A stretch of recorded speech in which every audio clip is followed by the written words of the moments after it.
ಯಾವ ಮಕ್ಕಳಿಗೆ ಏನು ಸಮಸ್ಯೆ ಇದೆ, ಶಾಲೆ ವಿಚಾರಗಳನ್ನ ಜನರಲ್ ಮಾತಾಡ್ತೀವಿ.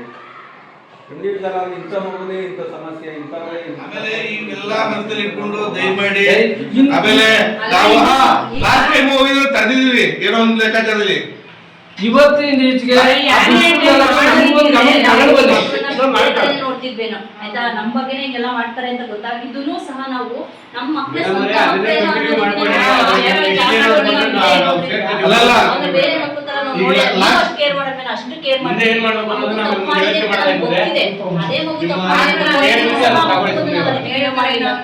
ಮಕ್ಕಳ ತರ ನೋಡ್ಕೊಂಡಿದೀವಿ ಗೊತ್ತಾ.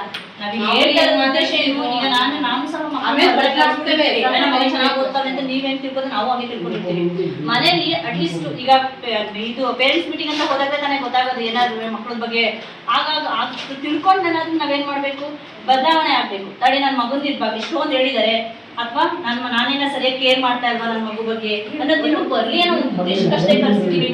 ನಿಮ್ಮ ಮಗುದ ತಪ್ಪಿದೆ ಅಂತ ಬೇಕಾದರೆ ಬಂದಿಲ್ಲ, ನಿಜ ಹೇಳ್ಬೇಕು.